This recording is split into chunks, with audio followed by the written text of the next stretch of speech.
All right. Good evening, everyone, and welcome. I'm Johan Matthews. I'll be one of your hosts this evening, and we want to welcome you to our live virtual fireside chat.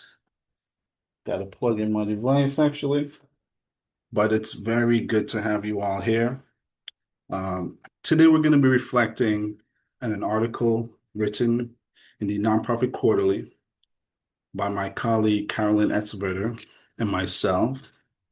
It's called Postcards from the Edge: Revolutionary Visions in Perilous Times. And we wrote this article, co-wrote it, in order to give voice to experiences we were having in the co-op ecosystem across the Northeast and beyond, where we recognize, we're kind of between two worlds. We're from and in the communities that we're hoping to serve, while we're also embedded in institutions like the Cooperative Fund of the Northeast, who exists to serve these communities, and many others like it. And so being in both worlds gave us a unique perspective. It informed the design of our work as a learning team and ultimately as an organization. And so it was an interesting experience we wanted to give voice to and express. And it also helped us to see and sense how, as an entire ecosystem, we can start to co-create a cooperative future, right? We saw how our work evolved, not just from our experience between two worlds, and how our relationships help to facilitate coevolution between these communities and between the institutions. So we wanted to give voice to that and to express that. And so we want to also give a shout out to the Nonprofit Quarterly, Steve Dubb and the team over there, who invited us to author this article and to express some of these themes. So we want to invite you to come along with us on our learning journey. And hopefully, some of the themes and questions that we're interacting with are valuable to you and help you to also see and sense how we can create a cooperative futures together, institutions and community. So, thank you for being here. A little bit about our host, our sponsor, the Cooperative Fund of the Northeast. We're a nonprofit community development financial institution. And for the last 50 years, we've been supporting co-ops across the Northeast. We do so in a variety of ways, right? First, we connect socially concerned investors with socially conscious enterprise, and we distribute that capital through our lending team. We've got over 150 active loans in 7 states across the Northeast. These are their smiling faces. And we also support co-ops using our learning team, which is a newer addition to the organization. Nevertheless, very impactful. Since 2019, we've supported hundreds of co-ops and co-op curious entrepreneurs, helping them identify their goals, connect to the co-op ecosystem, and move forward in whatever ways they can that are necessary to them. So if you're looking for support, you're a co-op or a co-op curious entrepreneur, you can find us online, coopfund.coop/coaching, schedule a call. Today, we're going to go for about 90 minutes. First, we're going to give a brief overview of the article using some of the postcards, these images that reflect our lived experience in the co-op ecosystem, various conferences, convenings, experiences that we've had. And then we're going to dive into this fireside chat, just reflecting as a community on some of these themes and questions that have come up through our work, hopefully illuminate some of the tensions that we've seen, some of the opportunities that we've seen for those of you who've decided to join us and will watch this recording. So again, I want to thank you for being here. Throughout the presentation or the conversation, we'll have an opportunity for folks to ask questions just as we answer questions. And at the end, hopefully we have some time to engage some direct questions. So I think let me give this overview of the article. I'm going to invite my co-author and colleague, Carolyn, to do this with me, but we're just going to share a little bit. Hopefully you read the article, so, none of this is new, all right? So the article features 6 postcards. This is the first one. This is an image that I took a photo of uh, while visiting Great Barrington in 2020. I think it was at the start of my journey with the Cooperative Fund of the Northeast, CFNE, and I was traveling with my family, and I stopped in this town. Had a lot of co-ops and wanted to see what was going on. I was about to work with this great team at the Cooperative Fund, and just trying to take a shortcut across an alleyway, I stumbled onto this colorful mural. And it was interesting to see because I had been familiar with W.E.B. Du Bois, uh, you know, African American intellectual, Pan-Africanist, interested in cooperatives, but I didn't really know the depth to which he was supportive of this movement that I was about to get into, at least at the level that I am now. And so it just made me curious, how our paths connected.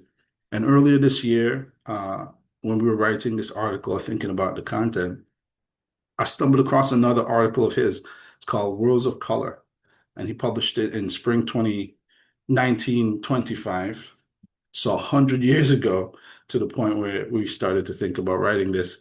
And his take on the world, the racial dynamics of the US, global economics, and how kind of the post-colonial environment, imperial environment that was about to begin.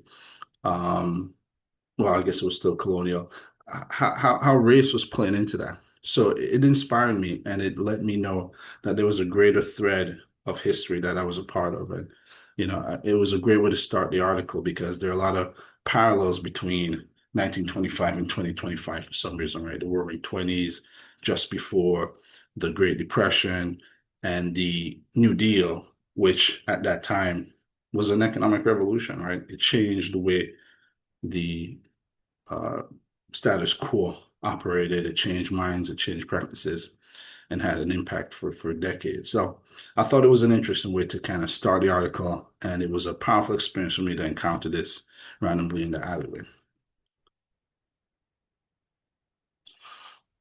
I want to invite Carolyn to talk about this one. Speaks to the origin of CFNE. Hey everyone, good evening. This is our 50th anniversary as an organization, and I think this image first got shared maybe at a staff retreat, and it's from the New York Times from the year that we were founded. It says, "Reluctantly wealthy, they fund radical groups," and it's a picture of the founders of the Haymarket People's Fund, which is, still exists, still a radical grant-making fund. And our connection to Haymarket is that there was this group of folks who kept coming to them. This is the 1970s, back to the land movement, kept coming to them to fund food buying clubs, food cooperatives. And eventually they were like, hang on, you're businesses. You are able to service debt. We should stand up a loan fund to be able to finance food cooperatives. And thus, with $25,000, CFNE was born.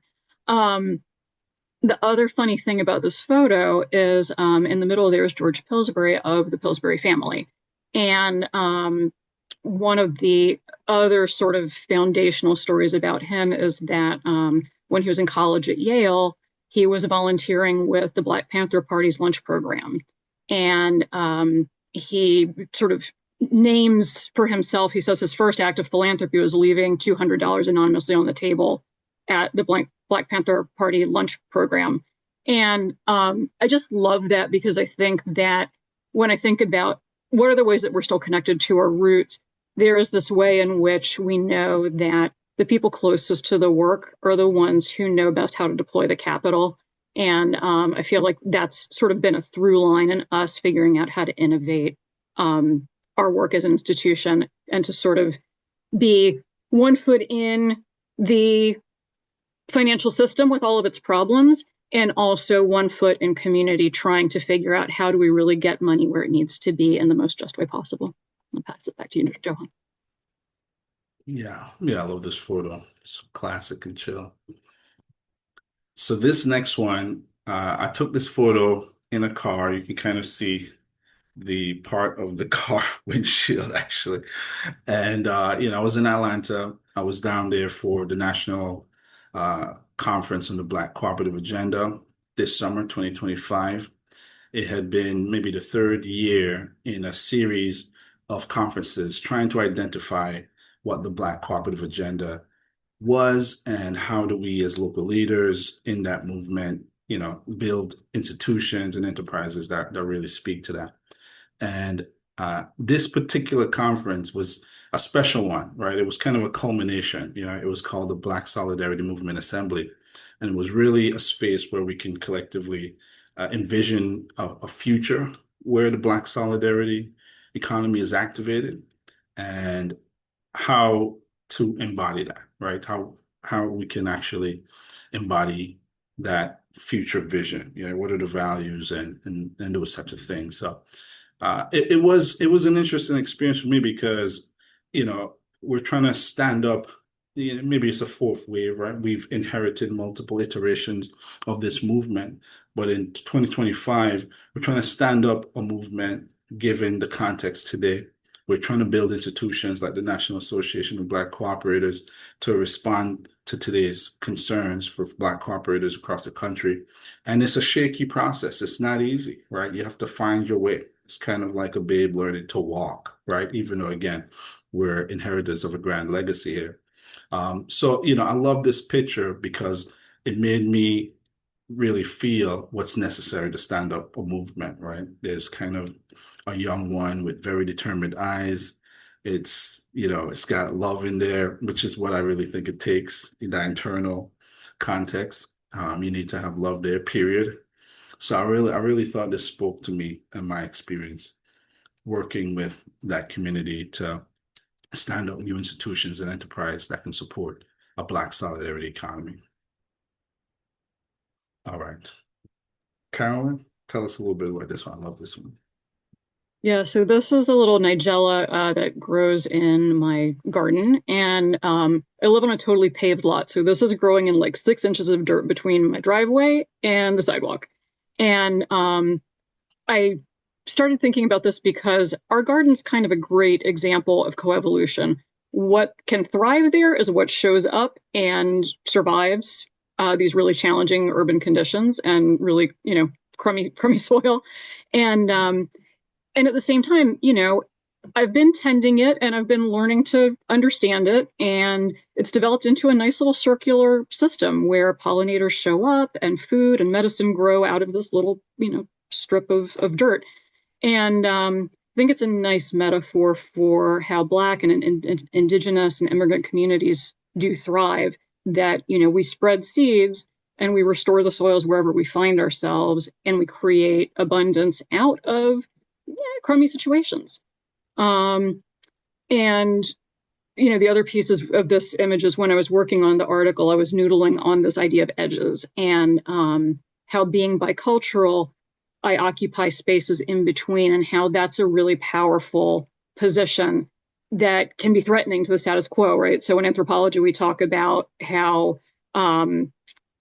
edge spaces are edges of power and also of danger, right?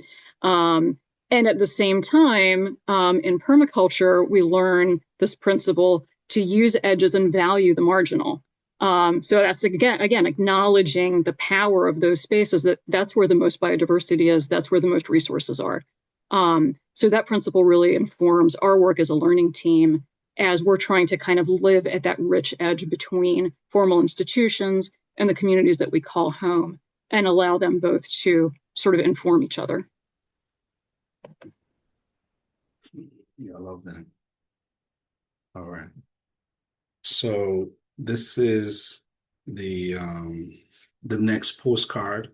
This was taken in Montreal, and it's where I was staying when I went to this conference for the Association of Cooperative Educators. It was a part of a larger international conference as well, bringing together, streams of thoughts, cooperative educators, researchers, developers, and practitioners to explore kind of best practices and what research was emerging in the field.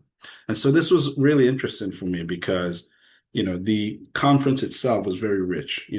We were exposed through tours and various panels and sessions to what was happening in Montreal, in New Montreal, right?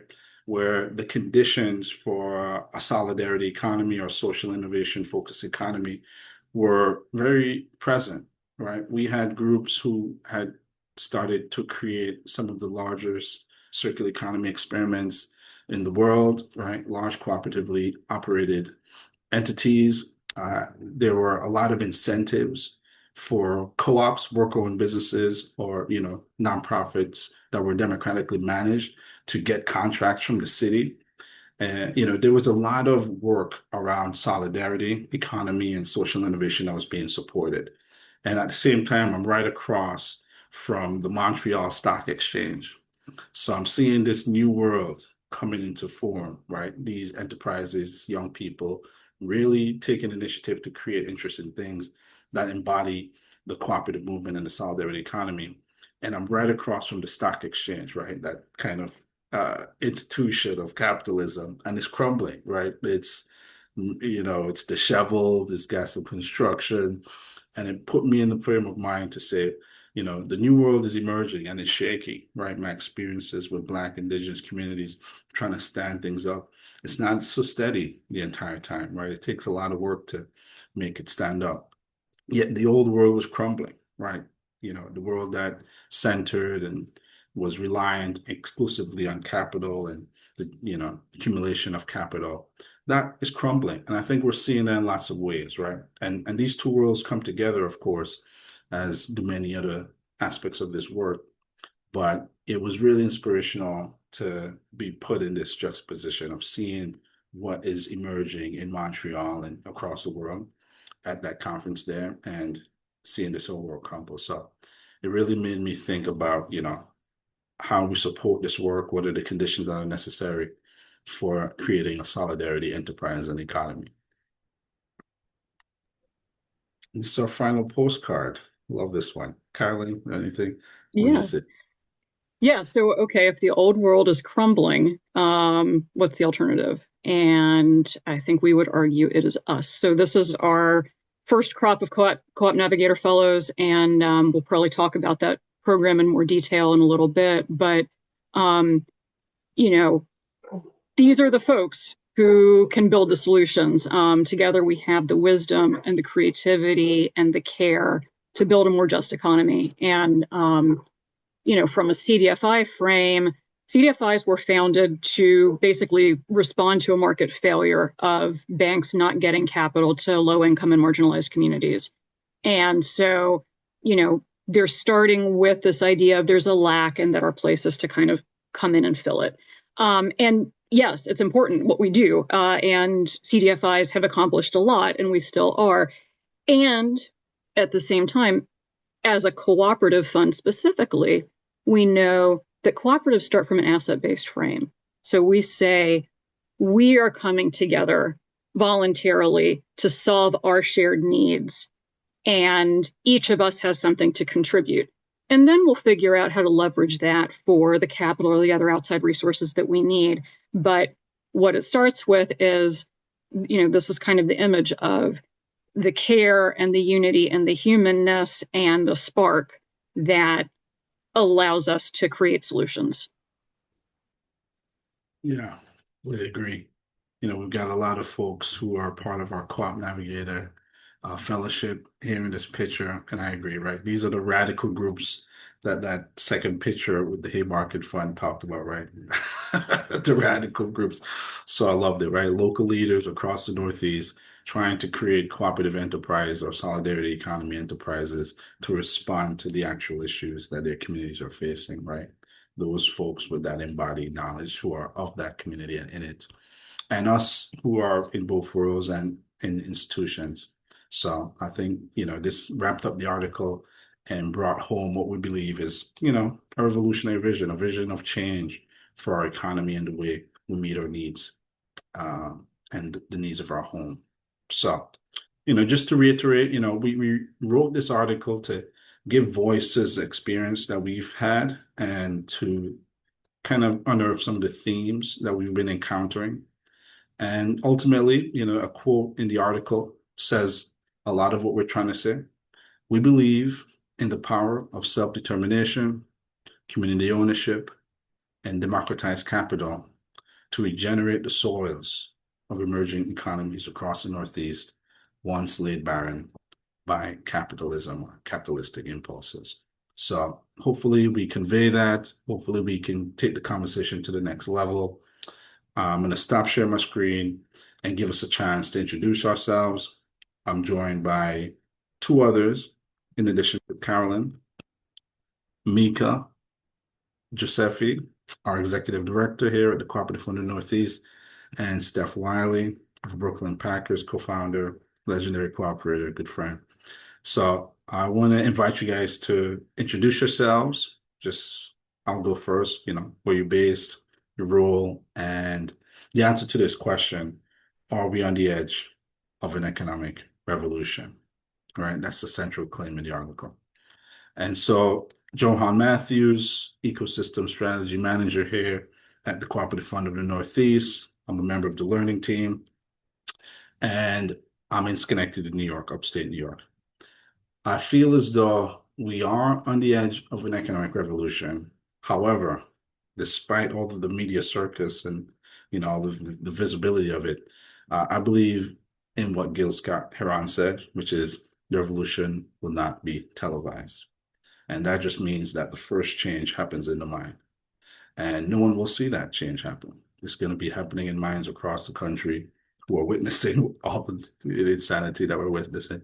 It's really going to happen there. And it's going to bleed out into our practices and inform the design of our institutions and ultimately our economy.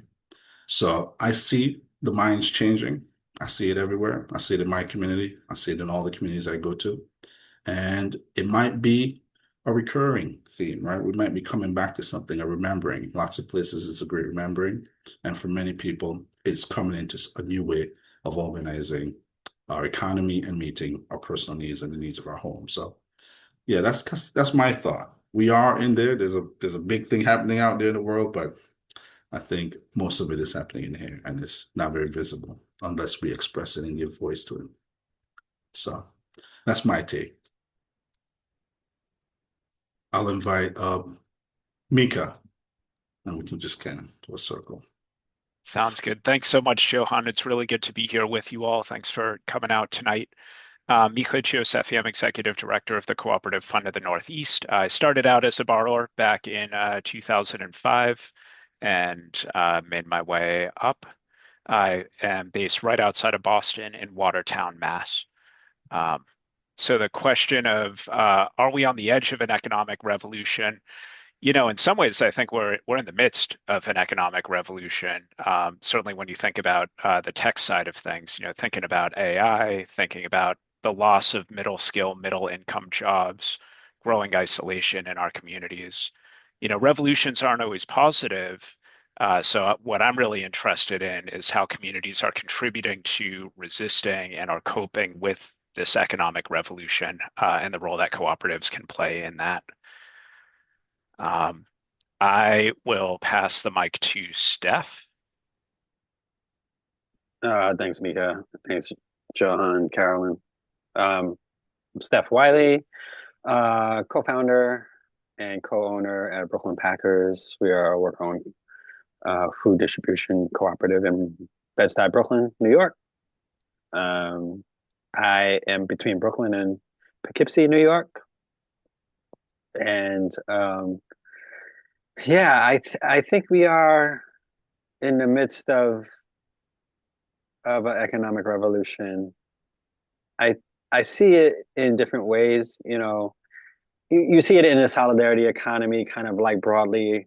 There's like, public bank, initiative. There's a lot of food co-ops that are trying to launch.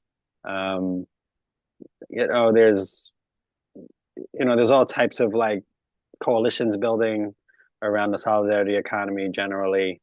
But then also you see it, just in the communities, like people trying to start buying clubs and, trying to buy property together. And just like things like the people starting susus, like I think we're like trying to return to a time where seeing each other in person and breaking bread just over meals and the kind of the explosion in like supper clubs and things like that where people are like we want to do things together for real, and I think that's an important aspect of what's helping to set the conditions for this kind of resurgence of people wanting to really build community with each other, which I think speaks to um, a way that we can really change things together rather than looking at the people at the top to do what they do, which is usually not the best for everybody. So yeah, Carolyn, I'll pass it to you. Thanks, Steph. Yeah, I'm Carolyn Edsel-Vetter. I'm the program director at CFNE, and like Mika, I originally hooked up with CFNE as a borrower, so I led the conversion of a yard and a half landscaping in Waltham, Mass, and served there as co-CEO for about 5 years, and then came over to CFNE, who financed our conversion. And I'm in Medford, Mass. And the revolution question, I'm kind of a word nerd and I'm kind of stuck on it. I don't think that this is a sort of radical overthrow and repudiation type of revolution. I think it's a revolution in the sense of revolving and coming back to, or a re-evolution, and sort of coming back to that more sustainable, more relational economy that Steph was sort of alluding to. So maybe a little more organic and diffuse than like going to the streets with pitchforks. Although, could happen. Yeah, I love what you said about re-evolution. I love that. Love that. No, Josie loves it too. Excellent. And it kind of, let's kick off with that because, as I mentioned with that first postcard, it's taken and, in Great Barrington of WEB, who wrote that article 100 years ago that just illustrated all these parallels. And so it seems so, kind of recursive and cyclical. And, also a pendulum swinging, right? Kind of go side to side. And it kind of makes me, wonder. It's a question I asked in that article. WEB posed the thought that labor is the problem of the 20th century. And so if labor was a problem of the 20th century, what's the problem with the 21st century? Right. And I think it speaks to a lot of what Steph said, and I would even take it beyond. I think capital and capital accumulation, the concentrated accumulation, is creating so much scarcity among people that those who are tuned in are now yearning for community. And yet it's difficult to access. And so I think it's this kind of two-sided problem, right? This extremely concentrated capital, which we've seen before, right? And this yearning for community and connection that is really the only response to that issue. So to me, that's what we're dealing with, a yearning for community, yet kind of disabling capacity that capital has because of its abundance and therefore its scarcity in the community. It's concentrated abundance that has a few and a scarcity in the broad populace. So that's kind of how I'm thinking. And, we're a capital provider. And so I want to invite you, Mika, to kind of talk about all origins as a capital provider and how that positions us to respond to the problems that we're facing today. Yeah, thanks so much, Johan. Carolyn talked earlier about our roots helping to capitalize food co-ops who couldn't access conventional financing, debt, or equity. And thinking about the frame of this article, I think about how, that put us at an edge, right? We were assembling community capital to finance community-owned businesses at a time before people were talking about impact investing or ESG or whatever term is popular at a certain moment. So we were at that edge. As we grew through the 80s and 90s, the edge moved, right? Certain things that had been edgy no longer are edgy. We're still doing them. But then it became about bringing together different cooperative sectors, right? Consumer-owned groceries and tenant-owned housing with worker-owned co-ops became weaving together, looking for connections between urban communities and rural communities in our region, between banks and cooperators. And I think that given our country's legacy of racism and the lack of federal support for urban co-ops, which is where most of our region's communities of color exist, that really speaks to the contemporary edge, that the article in this conversation is really trying to elevate and explore.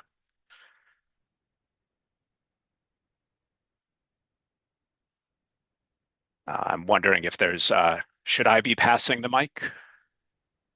Yeah, I think, that particular set of circumstances that we're responding to kind of points to that first question, that we started exploring after the Dubois question. And, want to invite Carolyn to kind of kick us off with this piece of, kind of what's the role of capital in our economy here? How would you put the question in your postcard there, Carolyn? So the question is, can capital democratize our economy? Hmm. And I'm not going to hazard a guess, but I'd love to hear smarter people than I answer that question. Yeah, who'd love to take a stab at that? Can capital democratize the economy? And audience, drop your answers Yeah. in the chat. Can it? I mean, yeah, I mean, not by itself, you know. I think you can drop, money on somebody and, what happens to lottery winners when they win a bunch of money, It's like it's gone. A lot of the times it's gone. They don't know what to do with it.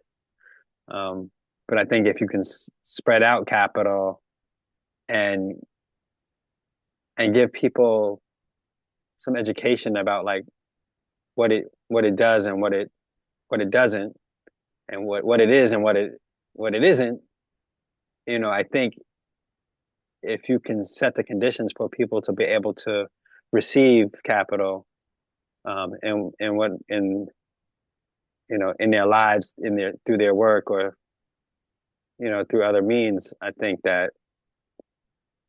we can get somewhere. I think that we've been, um,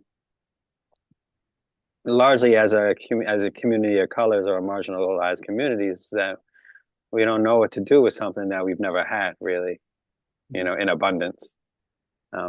We do know what to do with each other relationally because we've always been relationally abundant. And I think that's the thing that we have to, just center. We have to center the relational part of what we're doing so the capital doesn't destroy us. And we see that time and time again. I mean, I see that in my own co-op. Like, we're doing okay right now, and different types of decisions get made when you're okay. But if you think about the pandemic, when there was a lot of money, available to support communities, through government and through philanthropy. And because we were all kind of in this shared crisis, we came together and worked it out. We really did. We worked it out. But when that all went away, it's like back to business as usual. Our skies get gray again. The streets get, get crazy, and we don't really know what to do. So we really have to I think that I think capital is important. We have to get all of our basic needs met. But I think that, as an example, when I was not living in Brooklyn anymore, and I was actually living in a very rural place, kind of like not too far from where you saw that mural, Johan, like down the road, actually. I didn't need as much. Like, I didn't need as much money. I wasn't buying things, and it was great. I just had a different, frame of mind, and the relationships that I had there were actually all I needed. They were rich. I didn't need the actual money to do everything. But once I got back to the city, I was back on the websites, and I was buying things. I was eating out. I was going to the corner store. I was, you know, it's just a different life. You think you need these things, but you don't. And I think that's why like capital alone can't do it. Yeah, I'll jump in, share a little bit. Yeah, I feel like, I agree. It can't be a solution in and of itself, right? Because the provision of capital into an enterprise, when it starts with capital, it ends with capital, right? Because you infuse that capital, low investment, whatever the case is, and the goal is to generate a profit, aka an appreciation of your capital, right? So you invest that capital for return on capital. And so it starts and ends with capital. And there's something weird about that, right? Because that's kind of not the purpose of the enterprise, even though that keeps the economy running. And I agree with your point around abundance. I feel, I had a plum tree. I have a plum tree, and this summer it bears so many plums. I had no clue what to do with all these plums. So I'm like, we're really not good at abundance. Maybe we've been disconnected from it for so long. I was thinking plum wine. I had baskets giving neighbors. Everywhere I went, I was giving out plums. And so I wonder how people with so much capital, why they're not setting up baskets every corner trying to give it away. Because, what do you do with all of those plums, right? What do you do with all that capital? So I don't think it makes sense to um, put capital in that savior bucket by itself, right? Especially if the impulse is to just get more of it, right? If I was just going to get more plum tree, I'd been completely lost, right? So, random example, but that's my experience with it. Mika, what's kind of your take on this? Yeah. Yeah, I think not dissimilar from what Steph and Johan were saying. Capital is critical but not sufficient, right? Capital is a tool, and the values of the people who deploy the capital dictate whether that capital is used as a force for inclusive opportunity or for exclusive concentrations of wealth and power. So I just think about CFNE's core function as helping to create pathways for folks with aligned values to drive their capital toward community-owned enterprise that creates inclusive opportunity. Um, let's see. I have a question that I would like to ask, which is, what does it take to lay the groundwork for a Black solidarity economy?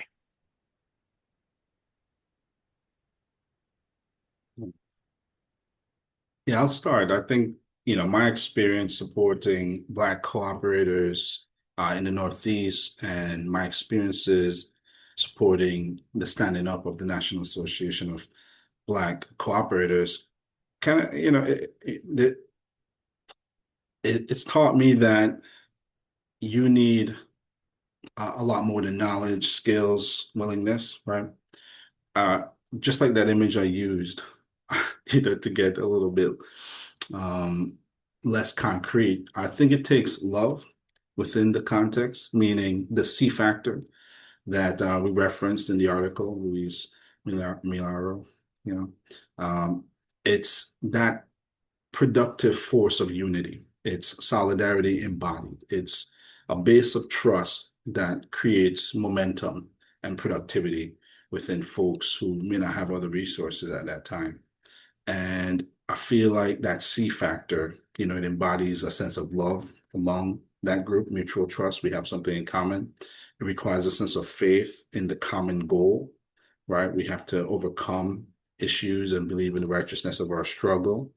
And it also requires a sense of defiance or resilience with how you interact with the rest of the economy, right? You're going to be facing shocks. There's a status quo about how to engage in co-ops, for example, right? Some folks might think, here's the model, and you mechanically adopt it, but it's not the case, right? You kind of need an authentic connection among the members, a very strong sense of faith towards the goal, and a sense of defiance to not mechanically adopt structures of the status quo.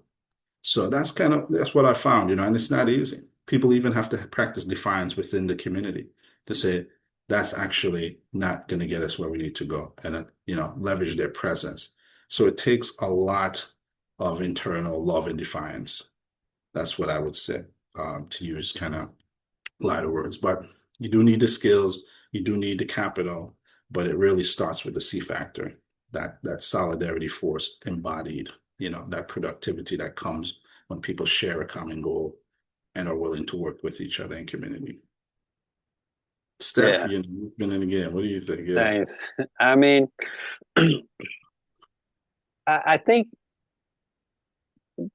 like having this belief that my struggle is your struggle, Hmm. but also my abundance is your abundance. Both of those things are true. And we have to really, you know, kind of change our minds about the tools of the oppressor, like what they use to separate us. We have to know that we are struggling, but also we've struggled. Like we have experience with that. So we have to believe that we can be abundant together. We have to really, like you say, Johan, it's like we really have to trust each other. We really have to trust each other. And I think it's difficult when people are often in survival mode and are trying to take care of their own. But I feel like everybody has to kind of forget about this idea of individualism in most ways, you know, like our fates are tied to each other, whether we can see it or not. If we look to nature, that's really the truth. Um, we're all connected, and we really have to set the conditions when we're talking about people of color, Black people. Like we're all going through the same things. So, um, how do we trust each other and know that when I get lifted up or when I'm successful, you're successful.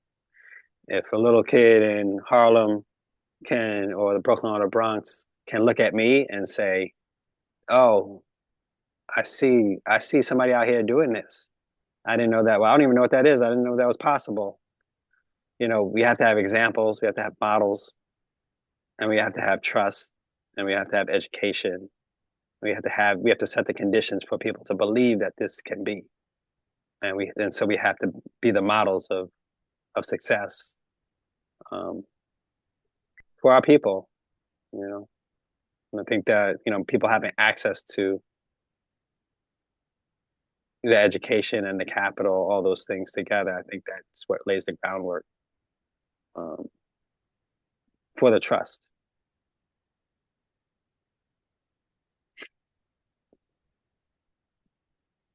So yeah, and love. Thanks, John. You're always right. The love is important. Yeah. Maybe the most important. Um, so I have a question now. What if institutions, and CFNE in particular, like inhabited the edge? Like if they leaned into the edge, and what if they don't? Like we have these institutions. I think about my business as becoming a bigger institution, and we're not lending money, but we are giving people food in a way, that is impactful. CFNE lends money out to folks, gives people TA, technical assistance that's impactful. What if we lean into this? But what if we don't? What happens? Anybody can take that.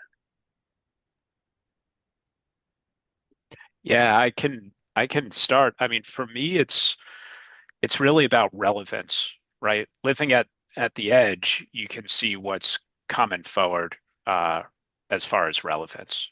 For me, co-ops have been life-changing back to my undergrad student days when I first was a member of a co-op. And they're life-changing to very diverse communities around like all sorts of spectrums of diversity, right? Demographic, geographic, economic. And our role is to figure out how we can support different communities to achieve their aspirations through cooperatives. And I think we don't do that by sitting on our laurels. Like, I think we do that by being at the edge, seeing what's coming. Doesn't mean that we always have, the right quick answer all the time. But uh, but if we retreat from that edge, then we lose that opportunity to expand our relevance. Yeah, I think it's a little bit of what I was talking about before, that it's, two sides of a coin. There's power and there's danger at that edge. So there's the power of encountering something else and being able to be transformed by that, and to co-create together through that contact. And there's the danger of losing ourselves. Like if you think about why do we need ritual for rites of passage? It's because we're mediating that danger of becoming something different, sometimes intentionally. And I think that thinking about how we behave at CFNE, we're always doing that dance. And it's like very generative to be in that dynamic tension of how do we be true to our values? How do we remain true to our identity as a lending institution in the CDFI? And also, how do we embrace the power of transformation in really coming into contact with a wide range of borrowers and stakeholders that can act on us, and being open to that and seeking that out.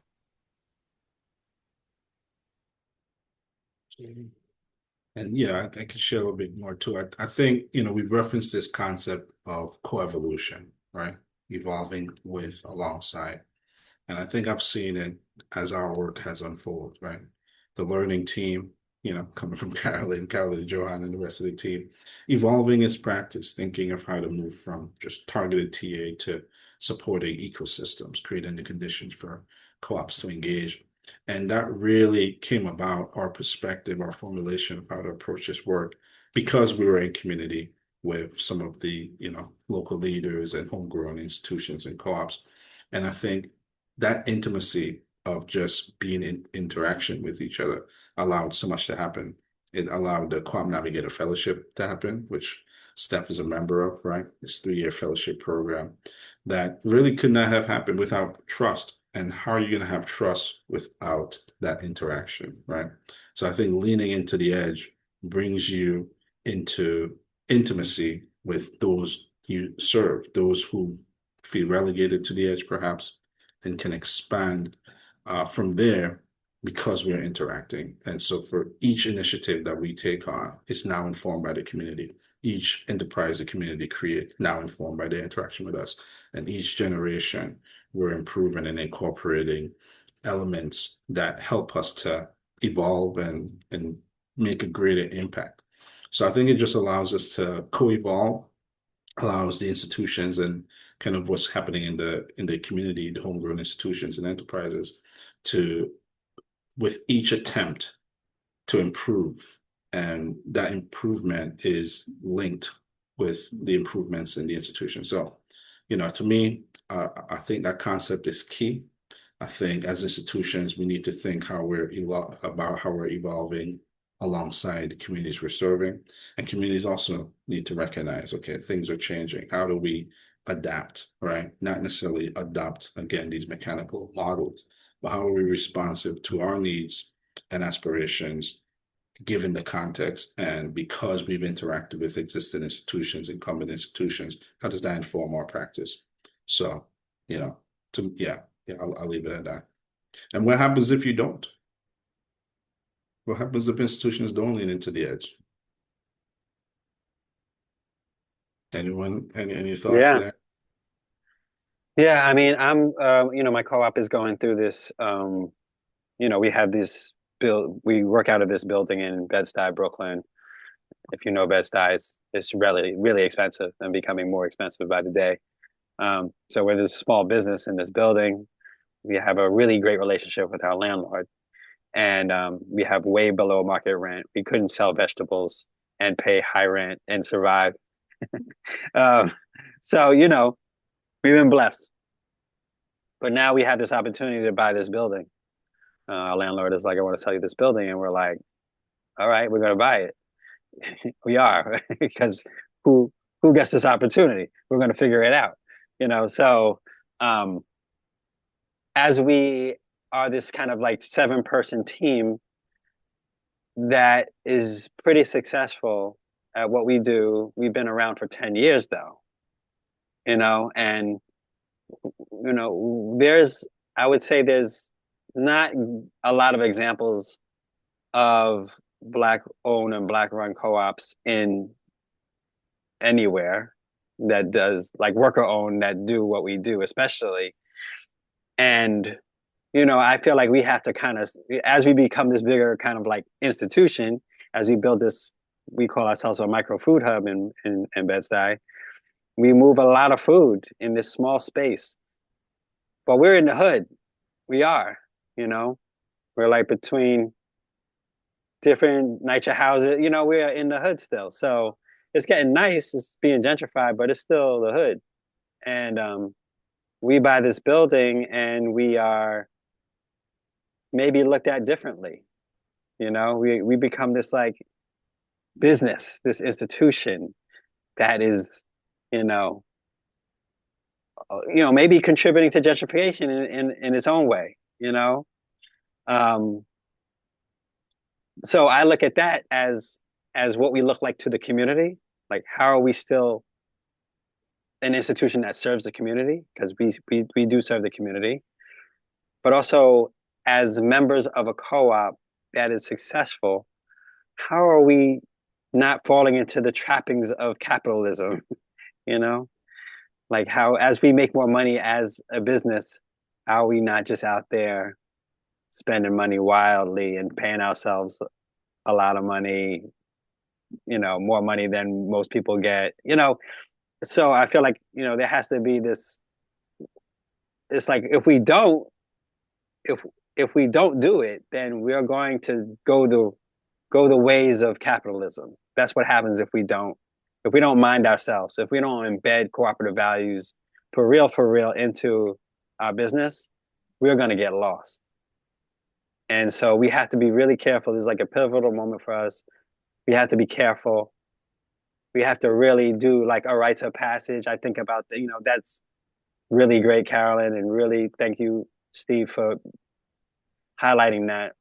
I'm like, how do we onboard more people to this co-op? It has to be kind of like a rites of passage, It's like, how are we thinking about this differently? It can't just be like you become an owner and you make a bunch of money. No, it has to be like, we're doing something here and it's impactful. We're a part of something. We're a part of a movement, and we have to retain our cooperative values even in our success. And so I think it's a really important thing, and I'm so thankful for this question, because it really makes me feel a lot more grounded in what we're doing. Steph, can I make a suggestion? Absolutely. When you think about, because the whole question of capitalism is all about the capitalists keep all the money. Why don't you think about doing something for the community with some of your proceeds? Similar, Absolutely. right? Similar to sort of what Paul Newman did with the proceeds of his company, right? So what he did with the proceeds of his company was, he gave them to the Hole in the Wall gang. So if what you were to do was you were to share some of the proceeds of the co-op with the neighborhood, then they wouldn't see you like the bad guys. Oh yeah, no, right? Thank you so much for saying that. Yeah, because right. So like we give food away, right. we do things like that. But as we get more successful, I think about what's a donor Right. advised fund? Like, how do we really? Well, you could even ask the neighborhood. You could ask, right? Ask the neighborhood, like, what would you like to see us do for you? Like, if you wanted to fund, like daycare, what would the neighborhood want to see you do that would make them see you as a good guy? Because see, you're perceiving yourself as the neighborhood seeing you as a bad guy because now you're a capitalist. What would make them see you as a good guy so that if you bought the building, right, you would then not be perceived as a bad guy and as a capitalist. You want them to see your success as being good for them and good for you. So you 100%. want, right, you want them to see it as a win-win. You're now, right, you don't want them to see you're buying the building as a lose for the neighborhood. You want them to be, it to be a win for the neighborhood, right? Because it's a win for you. If you control the costs of the building, it's a win for you. It's not a, right? So you want to give back, right?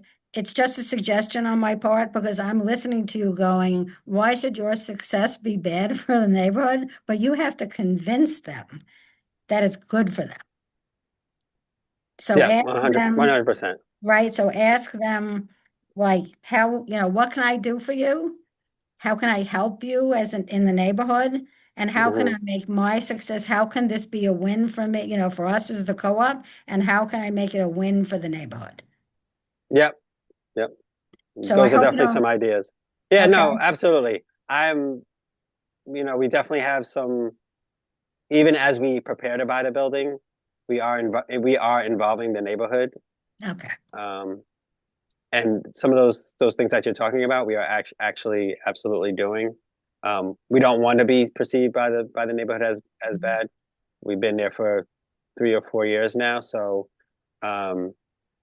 we do things in small ways. We give out food and things like that. But as we become more and more successful, your suggestions definitely are where we are. It's where our hearts are. Okay. Thank you. You're welcome. My pleasure. Yes, thanks for that, Rosalie. Oh, We you're very invite folks welcome. to, drop their thoughts in the chat, questions in the chat.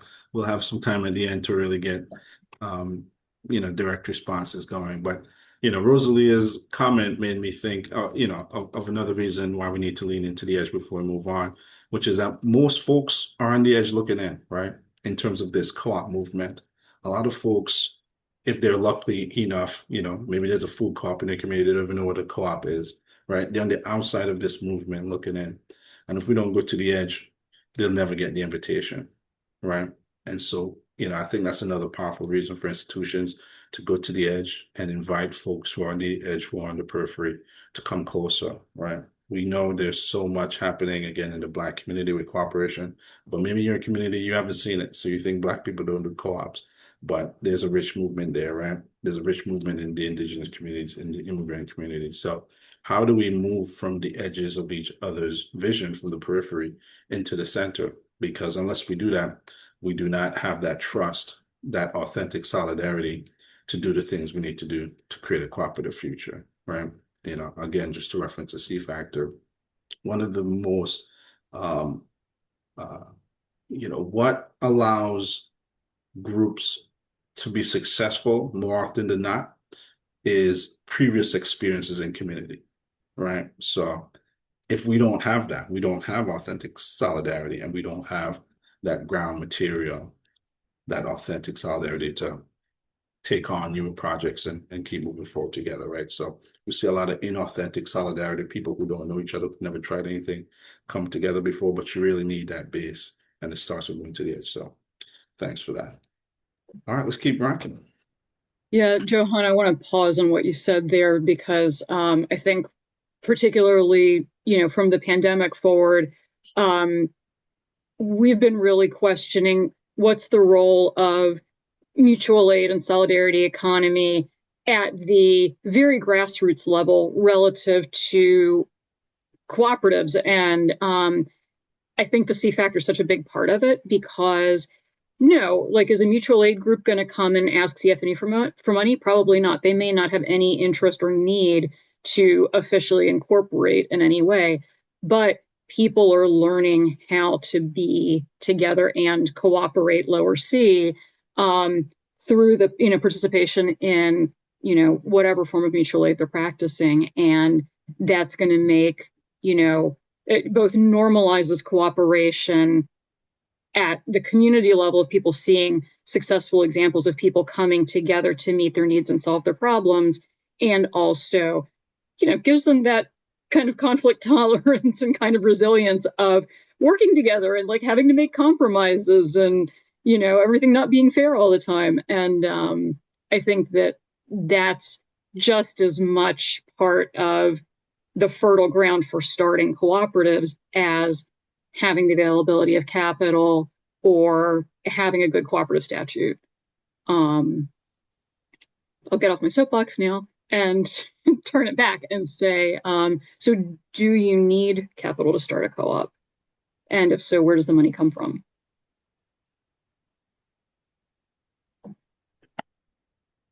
Yeah, I mean, I think you kind of just gave a lot of the answer to that question. That co-ops are communities that use shared ownership of enterprise to meet their shared needs, right? Not all enterprise needs to borrow financial capital to succeed. Sort of depends on the goals and the aspirations of the members of that co-op. But certainly the work of community building needs to happen long before capital comes into the picture, right? That community organizing, that relationship building, that creates the foundation upon which the capital can be leveraged, like can be valuable and effective. I agree with that. I mean, when we started our co-op, it was very little money. And we should ask for more, but in a way, it was better for us to not have more because it actually made us have to. It made us kind of lean into like really what we were doing, and really really forcing us to work on ourselves relationally. And then when I started two co-ops. The other co-op I started, it was self-funded. So, and that was just because of some ideal conditions that we didn't need to have as much. We didn't need to have outside money, and but we do need something, and I think we just have to like right size what we're asking for, what we need to the project, and projects big and small. You need, I feel like when this goes back to not asking for as much as I thought as we should have. We need when we're opening businesses that require a fair amount of capital for people to live, you need a runway. You need an appropriate amount of money to get you through, so you're not stressed out about like how you're going to feed yourself. And I think that oftentimes, especially as marginalized communities, we are adverse to loans, large loans. And I definitely was there at that time. I was like, yeah, I'd rather borrow $3,000 and struggle rather than getting $150,000 and struggling in a different way. You know what I mean? So I'm glad that we didn't. I'm going back to like, I'm glad that we didn't ask for $150,000 and struggle relationally. That would have been a different kind of struggle. $3,000 and struggling relationally was probably the right size for that time. Knowing what I know now, though, 10 years in education and, having a strong networks and things like that. Now I know what to do with it. Now, if you gave me $150,000, if you gave me $1 million, I know what to do with it. But as startups, with some appropriate TA and like you're saying, Mika, like the relational part, like the community, a strong community, that's the convergence of all those things, is the right ratio of those things is what I think will make things successful. Yeah, speaking to the TA piece a little bit, I feel like one of the things that we're up against is generational financial trauma, and stuff you were saying earlier. Well, people don't understand what to do with capital. I don't think it's that. I think people have been, and particularly Black folks in this country, have been on the sharp end of capital more often than not. And so, of course, it's very healthy to come away from that and be skeptical of debt and to be skeptical of financial institutions, period. And also, yeah, part of the learning process is how do you use it as a tool, as the means rather than the end. And, when are you looking at survival debt, which, you want to avoid at all costs, versus when you're looking at opportunity debt. So, now you're in a position of like looking at buying your building and you've got, a 10-year track record. That's a lot more comfortable point. But the knee-jerk response of like, I don't want to be on the hook for that's like very real, even with a cooperative loan where like, yeah, individually you're not actually nobody's actually individually on the hook. But yeah, it just to like normalize that, and that I think having access to education and a long-term relationship that's going to be supporting you and working with you as a partner all the way along is really important to making the decision to take on debt or get capital. Yeah, for me, it's a very interesting question. Do you need capital to start a co-op or a solidarity enterprise? I think, again, to refer to this CFACT and Louise Miliaro, there's an understanding that a solidarity enterprise or a co-op requires that solidarity group rather than financial capital, right? Which is what I think we're talking about to get started, that community that we're working together with a shared goal, right? That is what is the basis for the solidarity enterprise versus a capitalistic enterprise, which, it's fine, it exists, right? It starts with capital and it ends with capital, right? And so I think for the co-op and the solidarity enterprises, we need different types of capital, right? Even if it's again, human capital, right? People and the skills, natural capital, resources, social capital, those networks. Even if it comes back to financial capital, we just need different deployments and understandings of the role of capital, right? First, it starts with that community, but a lot of communities, don't have a lot of wealth to acquire some of the assets that they might need. Let's say the community is strong, the enterprise is getting good, we need to get a building, right? How do we access that? A lot of us, we're working 2 jobs. We're trying to spend the evenings and weekends building this thing. Is there support for that? So I think we've been able to think through the different types of financial capital, whether it's grants or different types of structures. Not that we deploy a lot of grants, but how does this ecosystem of financial capital come into play? And I think, and supports that journey appropriately, right? Because there's a role for it, right? We live in a capitalist economy. Carolyn mentioned this generational trauma, this accumulation of aversion and harm, from this double-edged sword that we need. And on the other side, the capitalists, right? Going back to the edge, we need the capitalists to come into this thing, right? We need their financial capital to support organizations like the cooperative fund and other institutions, because where does the money come from, right? They've accumulated it over generations, right? Whether it's natural capital, extracting from the land, and taking land, right? In the context of the American story, right? So extracting free labor from slavery, right? Cheap labor from immigrants and families and others, and, exploiting that, turning that into a lot of money, and then excluded everyone from that. So we are looking at how the capital has accumulated in this country. And so we have to ask ourselves, right, why wouldn't we have an access to that, right? That is really coming from us.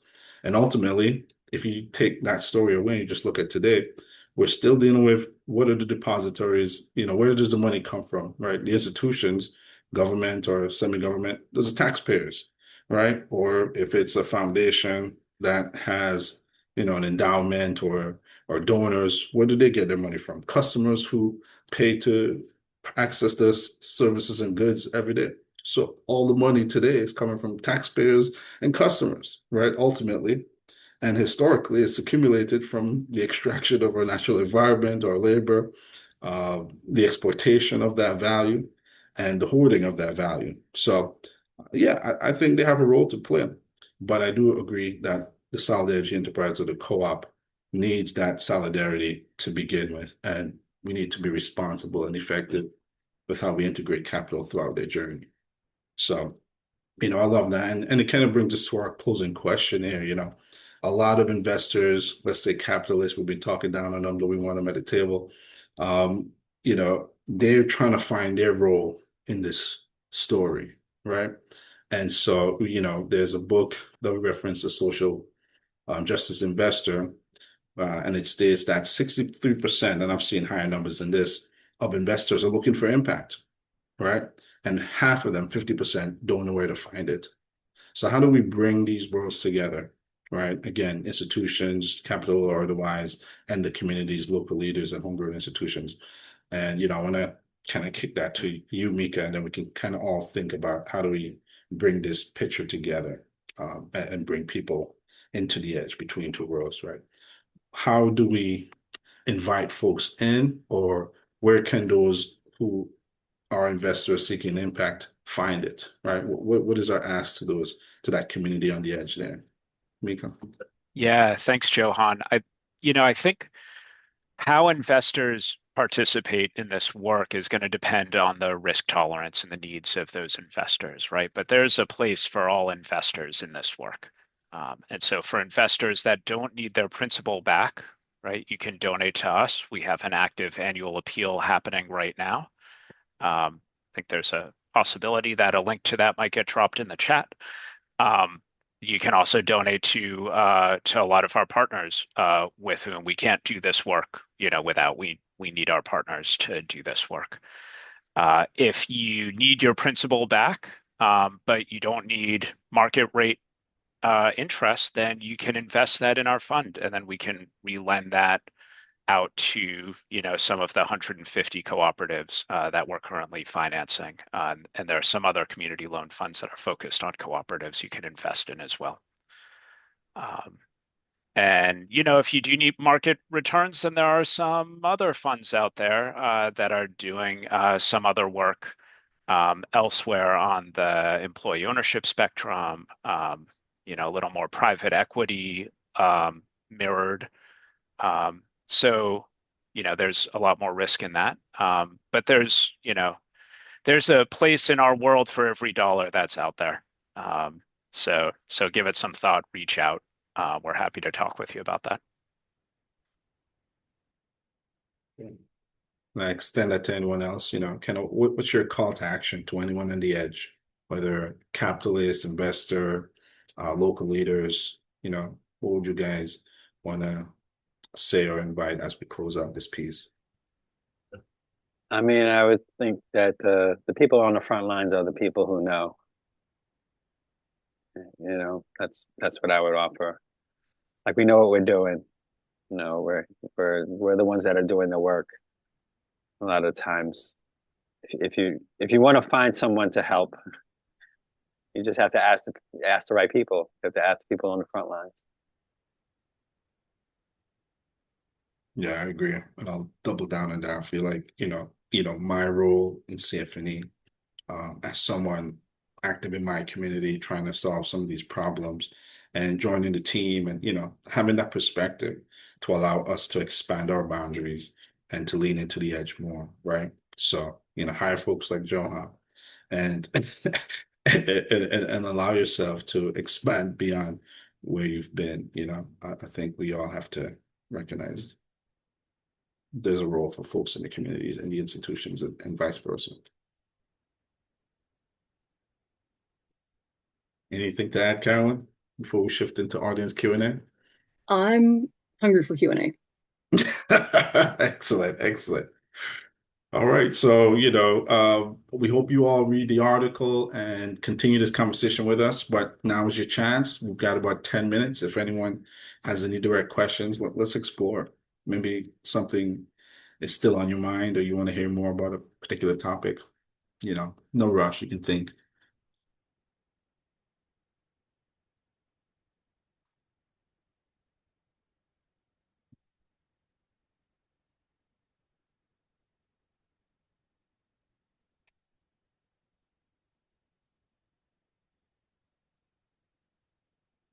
I'm gonna look through the chat as well. And one thing I wanted to do, and gently invited you guys, but what is some of your answers to these questions, right? Are we on the edge of an economic revolution? And so on. No problem, Free. Thanks, Dina. I can answer that. Dina Free Blackwell calling from Pittsburgh. I'm a part of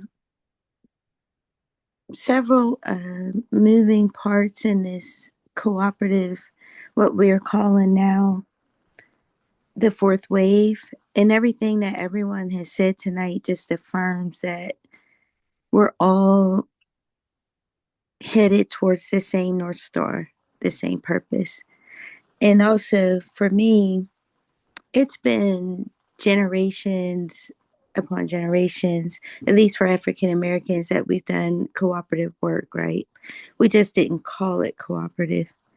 We called it several things for what was necessary in that time. So I think tonight just was really motivating and encouraging because coming out of NABC's convening last week, it's just really affirmed everything that we were saying and what we were going through. Something I'm passionate about and believe in is relationship building. That's important because if you can't build relationship, you can't build trust. If you don't have trust, then you can't do sustainable transformation together because somewhere along the line there'll be a breakdown, not in the work, but in the relationships. So thank you for the time and thank you for your time. Thank you, Free. Great to hear from you. All right. Anyone else with their answer or their question? I'll jump in, John. So Steve here, Boston. I think we're at a like a juncture, let's put it that way. So there's a lot more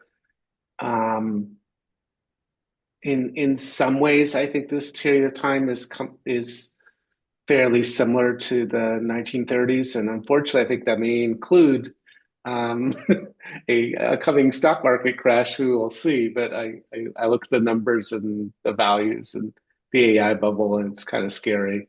Um, but seriously, we're either moving in a direction of liberation or fascism, and that's very similar to the 30s if you think about it. Like different countries went in those directions, and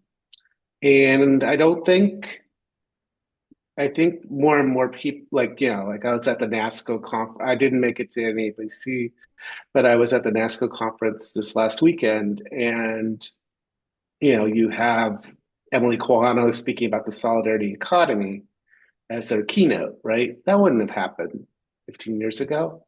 So that's become increasingly, mainstream might be putting it too strongly, but it's not a crazy idea anymore like it was, you know.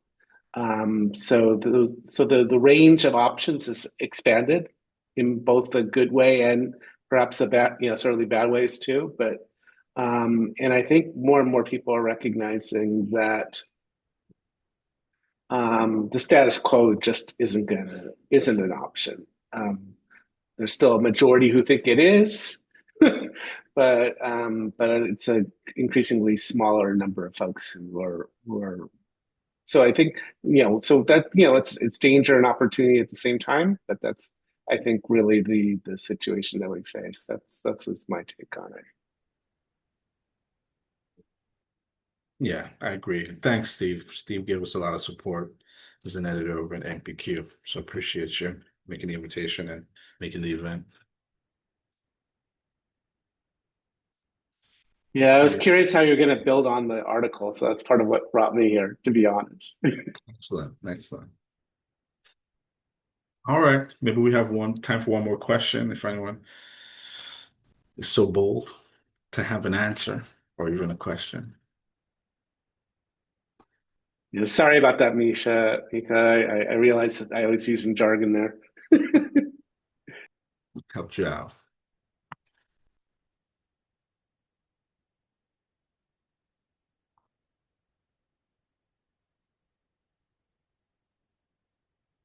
All right.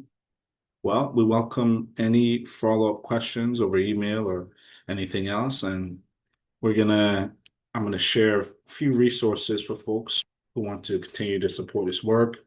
One of the things that we're proud of, and that Steph, who is on this call in our ecosystem, is a part of, is the Co-op Navigator Fellowship. And so we just wrapped up 3 years of that program. I think it's a program that really embodies what we're talking about, leaning into the edge, being between worlds, having institutions, whether they're community-led and local leaders, come together to create what wouldn't have been possible otherwise. So we've got the executive report coming up. You can scan this QR code. You'll get this in a follow-up email as well. So you can kind of track that progress and our work leaning into the edge and facilitating coevolution through this fellowship program and support the next cohort. We'll also be launching our annual appeal, or have already launched our annual appeal. And so we invite you to donate. I don't know if there's anything you'd like to say about this, Mika, anyone else, but this will be included in the follow-up deck, and we invite you to participate in that. And then we've got resources, whether it's on our YouTube, we've got several playlists covering our Co-op Navigator Fellowship program, our Northeast Transition Initiative program, and other webinars and content we've put out there. And if you want to follow up with us as a learning team or just as individuals, we've got our emails right here. So I want to thank everybody who joined us tonight and who will watch this recording later on. Hopefully it sparks your imagination to better able to see and sense how you're a part of this movement and how we can create a cooperative future together. So thank you all. Thanks, everyone. Thank you, everybody. Please.